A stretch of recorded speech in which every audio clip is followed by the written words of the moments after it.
You're an expert in your field. All your training has pointed you to do research in a foreign land far from home. Once there, you get right to work.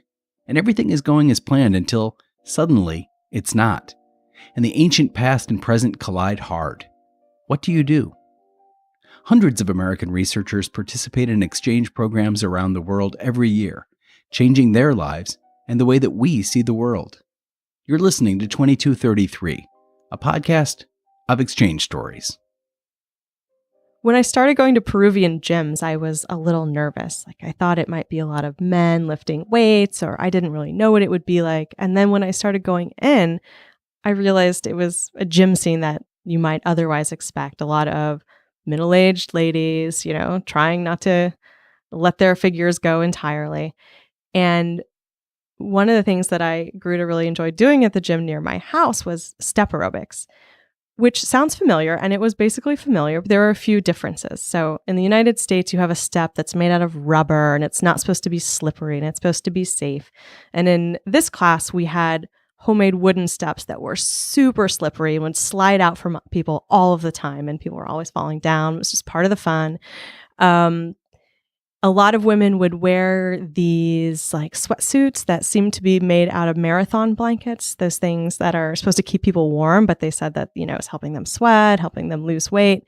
And then one of the problems that I always had is I would go into the class, I'd put my step down, and then the other women would put their step down very close to me.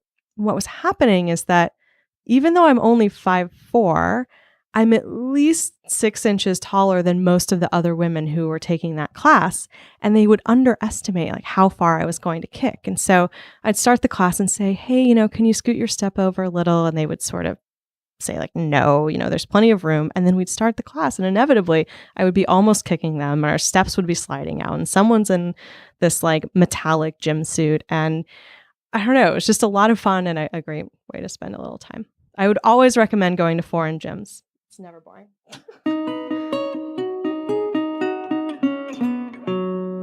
This week, Peruvian step aerobics, excavating in an ancient village, and BYOGP, which of course means bring your own guinea pig to the party. On this episode, a journey from Missouri to Peru to discover that human relationships transcend everything else. It's 2233.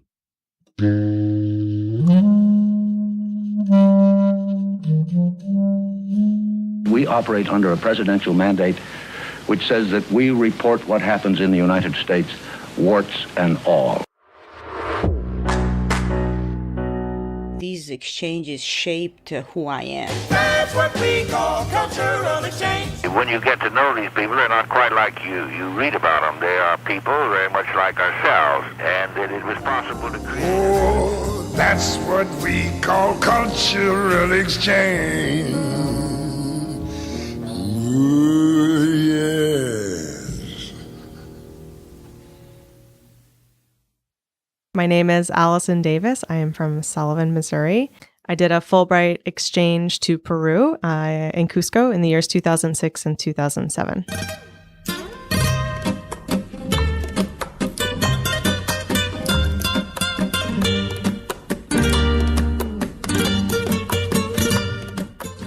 When I was planning to go to Peru and thinking about where I was going to live, it seemed natural for me to ask my good friend if I could rent an apartment that she was planning to build in her house. We talked a lot. She promised that it was done, but when I arrived to Cusco and I went to her house, I saw that, yes, there were walls, yes, there were windows, but when I went into the apartment, there were no floors, there was no plumbing, there were no appliances, there were no interior doors. In other words, the apartment itself was just a shell. And so I ended up, for the first couple of weeks of my Fulbright, sleeping on her couch in the 3-bedroom apartment that her 4-member family was also living in. And one of the things I really remember is that they didn't use a shower. Instead, they had a bathroom. It had running water, there was a sink, there was a toilet, but you would just boil a little water on Sunday, and that's the day you would bathe out of a bucket, and then you would go on with the week. At first, that was hard, but I ended up getting used to it as I stayed there for about the first month of my Fulbright. then when I finally moved into the apartment, of course, we didn't always have running water. And at that point, I didn't really care if I was showering or not. It didn't make that much of a difference. I had learned to bathe over, the course of the week in the sink. And that was my first taste of this realization of how many things that I had in my daily life I really didn't need. I never really had consistent running water. I realized I really didn't need that. And that experience has really affected my life since then, because I still don't really care if I have running water. I still don't really buy disposable things like plastic bags and paper towels. I just don't need them. And so I think that's an experience that's changed the way that I live my life.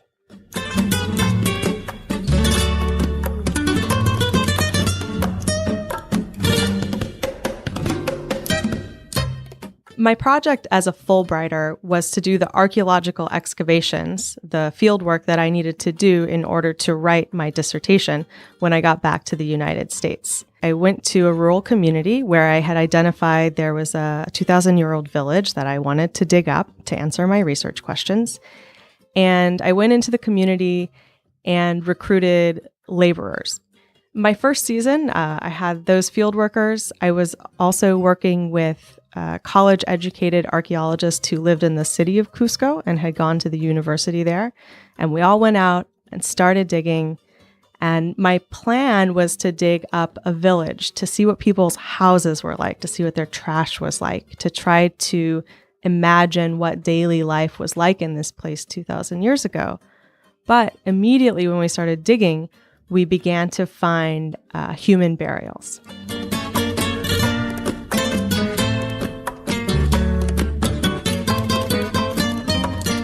It was never my plan to excavate human burials, so this was concerning to me. I had personal ethical challenges with it. One of the concerns that I had was that the workers who lived in this community, these people that whose graves we were going to be excavating are in some sense their ancestors. I was concerned that they wouldn't want to do that excavation, that they would have a problem, an ethical problem or moral problem with it. I asked my archaeologist friends who are city people, educated in the city, and they would say, oh, Peru is different.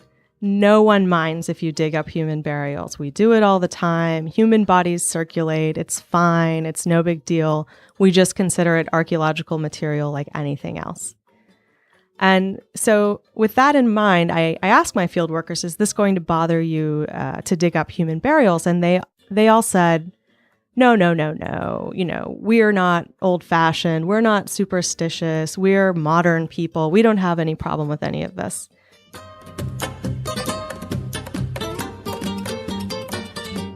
And so over the course of that first excavation season, I think we dug the burials of about 16 individuals. And I learned a lot of really interesting things. I learned that there is a practice of mummification 2,000 years before the Inca, and the Inca are really famous for using mummies as a way to let someone's children inherit their land after they pass on. As long as they're still around as a mummy, they keep their land. And so that was really interesting for me intellectually. And so I finished that season feeling pretty good. I learned a lot from digging the human burials. No one seemed to mind that we were doing it.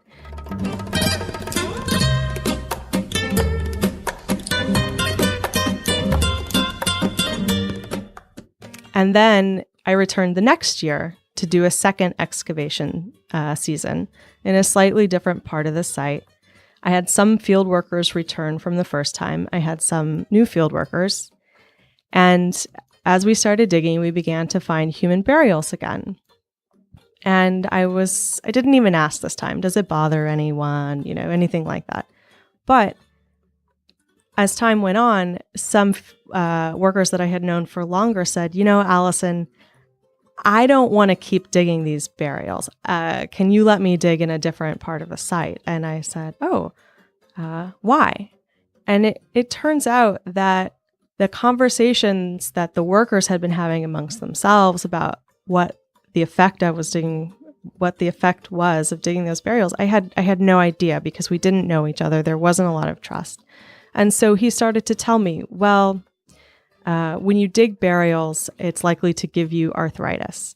When you dig burials, a person can get very bad nightmares. When you dig burials, maybe the best one is you can grow a sixth finger, So it's all these dramatic things that could happen to you. Or people say that, we're digging these burials and it's causing trouble in the community. And on and on, there are a lot of different examples.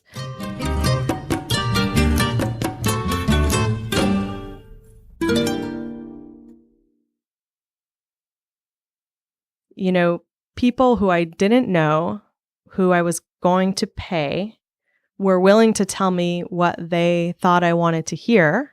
And so I think one of the lessons for archaeologists is that you need to make sure you're listening. You need to make sure you have good enough personal relationships with people that they'll be honest with you, but that the only way to have those relationships is to do this longer term research, to know people for longer, to build just the normal human relationships that people have. And I think that's a lesson that I've taken into my normal life. If you ask a stranger a question, they might not tell you the truth. If you ask them a year later when they're your friend, you're probably going to find out what they've been thinking all along.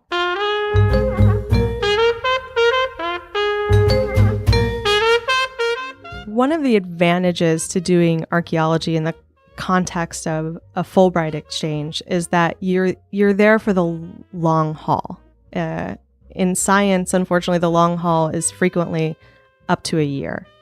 When you have really lived and worked in a place for a year or longer, you recognize that there's that conversation at home, the science conversation, and then there's the community that you're in and the conversation that's there and the concerns that they have.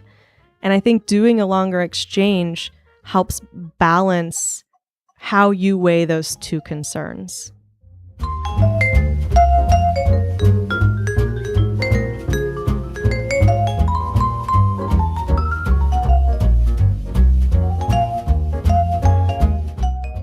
One of the best things about doing archaeology generally, but I think especially about doing it in the highlands of Peru in the context of a small village, is that when you're finally at the end of the excavation season, you've reached bedrock in every pit that you've dug, there's no more cultural stuff to find, you're ready to fill it all back in with dirt, you finally get a chance for everyone to just get together and have an end of season party. I was a foreigner. I lived in the city. I could go to the grocery store. They were mostly subsistence farmers. They had mostly things that they grew themselves and then some limited things they could get through exchange or going to the market every once in a while. So I was definitely going to be the one that brought the beer. I was definitely going to be the one who brought the cheese. I was bringing those kinds of things that had to come from the store. But the women, especially who were excavating with me, said, "We'll do the cooking. Don't worry. You all just have to bring certain foods." So the people who were growing potatoes, which was most people, we'll bring potatoes, and then someone else was going to bring the corn, and on. And then we got to the end of the discussion and they said, "And everyone will just bring their own guinea pig." And everyone sort of agreed and started nodding. And I was sitting there and I was like, guys, I don't have my own guinea pig. And people just looked at me like they were shocked that I didn't have a guinea pig.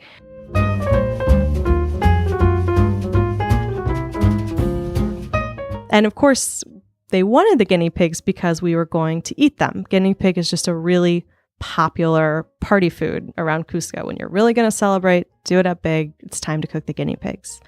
And the plan that the women had was that everyone would bring their own guinea pig. They would start out in the morning early. They would singe off the hair. They would, gut them, get them ready, lay them in the sun so they could dry out a little bit before they roasted. And then they were going to take the intestines and make these little tiny sausages filled with potatoes, which are actually really delicious, and, on and on and on. But that just depended on everyone bringing their own guinea pig.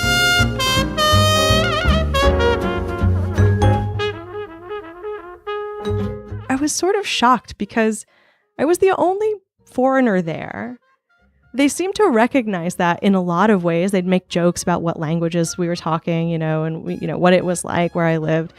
But it didn't seem to occur to them that I was the only one who wasn't keeping a guinea pig in my kitchen ready to be eaten at any time.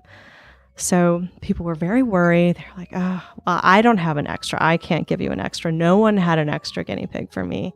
Eventually, one of the workers did volunteer the guinea pig, but it was just one of these interesting moments where, although you look at each other and they know you're different, it's surprising what people assume is universal until it's revealed in that kind of moment when everyone's pitching in the same thing and trying to divide tasks.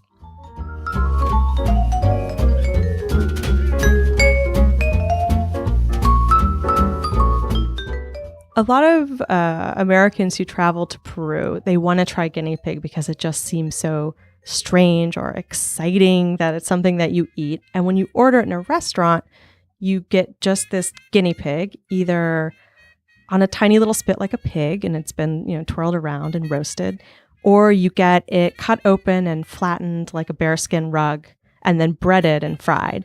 And they just put it on a plate with a potato and that's it. And the experience of eating it in that context, people say, oh my gosh, it has so many bones. It's so greasy. This taste is so strong. And they walk away thinking that was not a delicious food. That is not a food that I need to have any other time. But if you're eating guinea pig in the context of, a party in a small town, what you're really doing is eating a lot of potatoes, like dozens of potatoes per person. And potatoes are really dry. And so when you eat 5 really dry potatoes and then you take a bite of really greasy guinea pig, it's a relief, but it's just delicious. It makes the potatoes go down better. It makes everything taste better.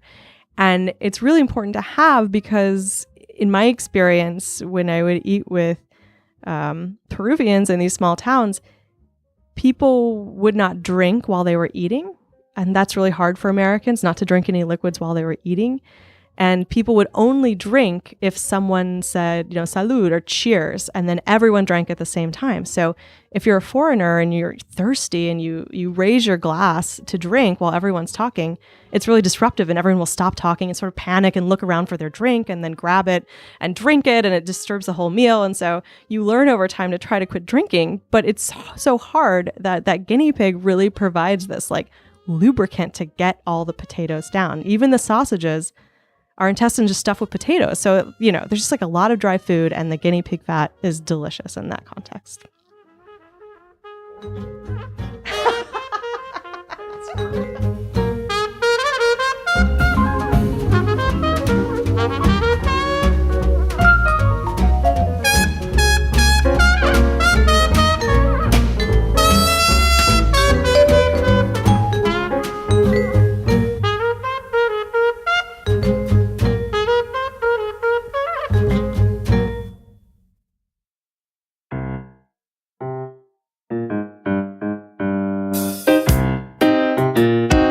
I'm Christopher Wurst, director of the Collaboratory, an initiative within the U.S. State Department's Bureau of Educational and Cultural Affairs, better known as ECA.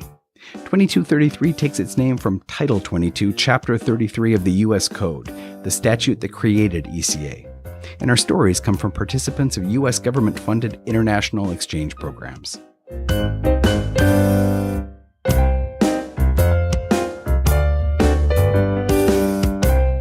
In this episode, Allison Davis shared her experiences as an archaeologist on an ECA Fulbright Research Scholarship in Cusco, Peru, where she led the excavation of a 2,000-year-old village. Fulbright scholars do research in more than 160 countries around the world. For more about ECA exchange programs, check out eca.state.gov. We encourage you to subscribe to 2233, and we'd love to hear from you. You can write to us at ecacollaboratory@state.gov. That's ECA, COLLABORATORY at state.gov. Special thanks this week to Allison for sharing her stories and promising me some guinea pig recipes. I did the interview with Allison and edited this episode. The featured music during Allison's segment was Cuando Lora Mi Guitarra by Oscar Aviles and Indian Summer by Ruby Braff and his men. At the top of each episode, you hear Sebastian by How the Night Came, and at the end of every episode, you hear Two Pianos by Tagiryus. Until next time.